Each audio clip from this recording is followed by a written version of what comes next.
Even इस बार हम drones का भी इस्तेमाल करेंगे for surveillance of the traffic jamming and the rough patches, ताकि हमको इमीडिएटली पता चल पाए कहाँ पे ज़्यादा प्रेशर है और वहाँ पे डिप्लॉयमेंट को मोबिलाइज करके हम उसको गुज़िश्ता 5 माह में ट्रैफिक पुलिस ने नेशनल हाईवे पर 40,000 चालान किए और कुल मिलाकर अगर देखा जाए तो आंकड़े कुछ इस तरह से है। मैं आपको बता दूं कि 4 करोड़ तक की रकम जो है वो जुर्माने के तौर पर आयद की गई है ट्रैफिक वायलेटर्स पे। और मैं आपको बता दूं कि आज के रोज़ DIG traffic doctor Haseeb Mughal ने रामबन में एक प्रेस कॉन्फ्रेंस मुनक्कद की। प्रेस कॉन्फ्रेंस में उन्होंने क्या कहा, अब देखिए मुकम्मल रिपोर्ट। सबसे पहली बात ये बताना चाहूँगा मैं कि पिछले 5 महीने में जो ट्रैफिक पुलिस नेशनल हाईवे ने तकरीबन जो है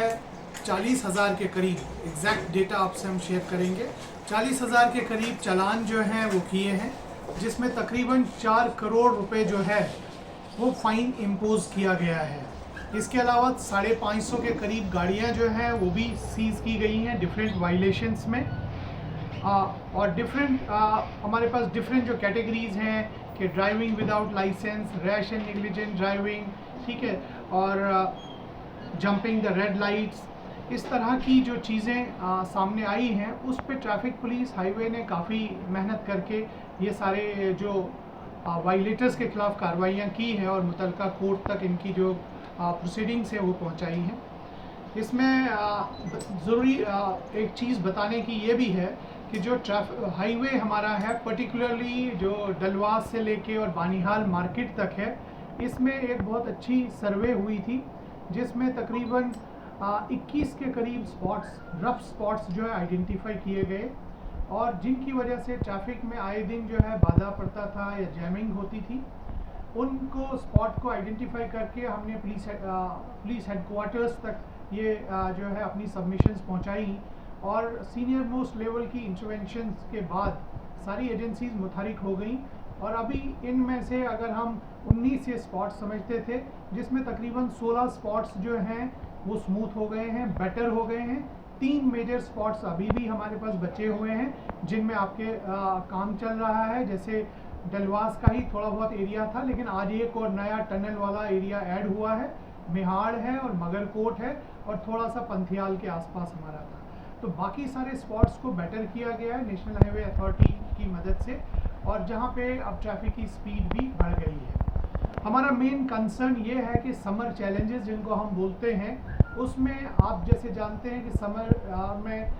टूरिज़्म का एक बूम आता है वैली के लिए और जम्मू कश्मीर के लिए, और हमारे यहाँ अमरनाथ जी की यात्रा होती है या वैष्णो देवी जी के दर्शन के लिए लोग पूरे मुल्क से आते हैं। तो इस रोड को एक लाइफलाइन भी हम मानते हैं वैली के लिए, और लद्दाख के लिए भी एक लाइफलाइन का काम करती है। सारा जितना भी हमारा स्टोर्स हैं वो इसी के थ्रू जाती हैं,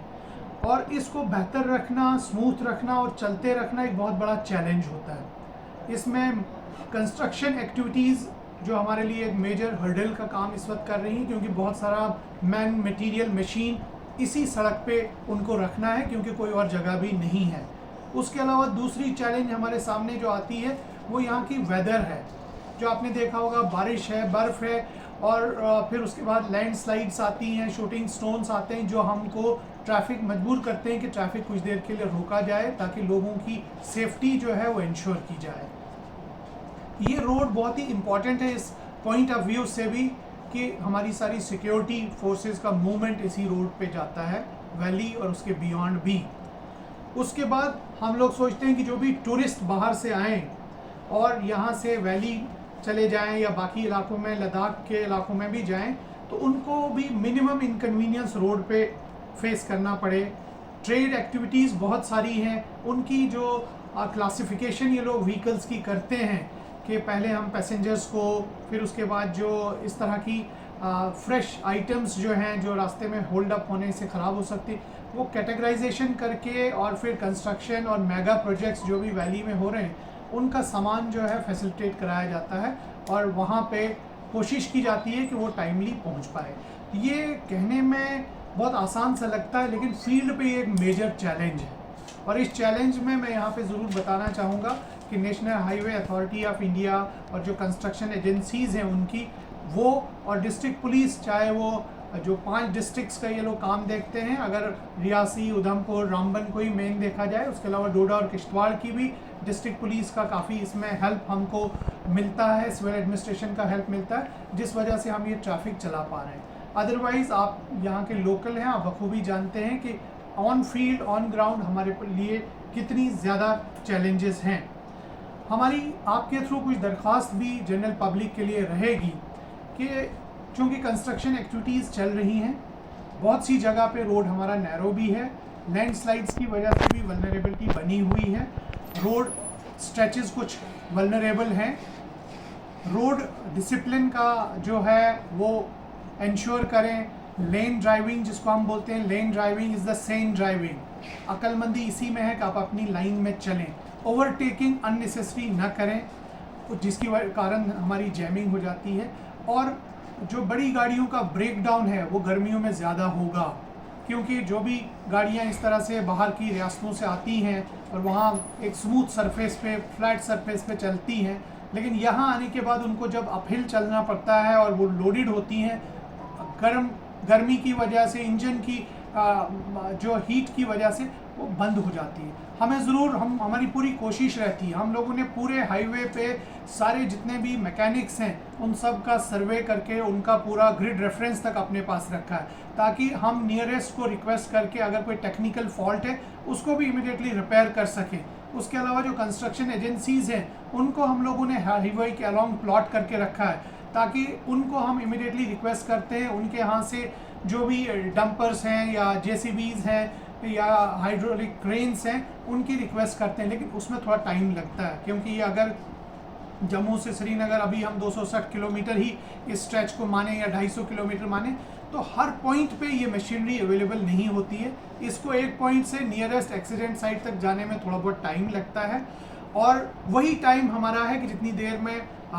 क्राउडिंग हो जाती है, जैमिंग हो जाती है और लोग थोड़ा सा अगर सब्र का मुजाहिरा कर, प्लान पूरा निकलेगा। हमारे पूरी कोशिश होगी कि जनरल पब्लिक को भी कोई ज़्यादा उसमें इनकन्वीनियंस ना हो। इसके लिए पूरा ट्रैफिक एडवाइजरीज निकलेंगी कि हम इस यात्रा को अप और डाउन को कब मैनेज करेंगे, ठीक है ना, और उसके बाद जनरल पब्लिक को हम कैसे मैनेज करेंगे। कोशिश हमारी यही है, क्योंकि अभी सारी एजेंसीज बैठ के इसमें बात करती हैं, कोशिश हमारी यही है कि जो लोकल इन डिस्ट्रिक्ट्स के रहने वाले हैं या लोकल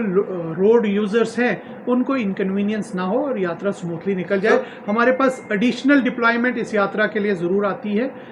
जो मैन मटेरियल और कुछ मशीन्स हम एडिशनल लेते हैं, कुछ नफरी आएगी जो एडिशनल स्ट्रेंथ आपको ट्रैफिक में दिखेगी, कुछ मशीन्स होंगी जो वल्नरेबल स्पॉट्स पे हम लोग लगाते हैं। इवन हमारे पास CCTV वगैरह की भी कहीं कहीं पे जो आप देखेंगे सर्विलेंस वो रखेंगे। पॉट होल्स की बात या रफ पैचेस की बात हुई, जो बॉटलनेक्स बन रहे थे हाईवे पे,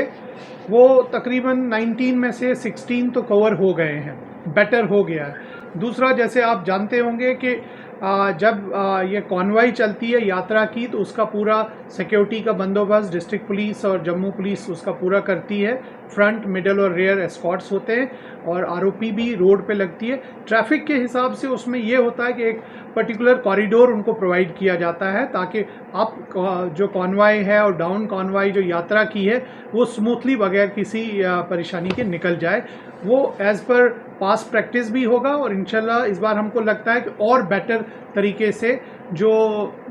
उनका हाल्टिंग पॉइंट है, चाहे वो चंद्रकोट में है या चाहे आपके लांबर ग्राउंड बानिहाल भी अभी हम देख के आए हैं वहाँ पे है, तो काफ़ी आपको पिछले साल के मुकाबले में बेटर दिखेगा ग्राउंड पे। तो उसमें कोई एक्सेप्शन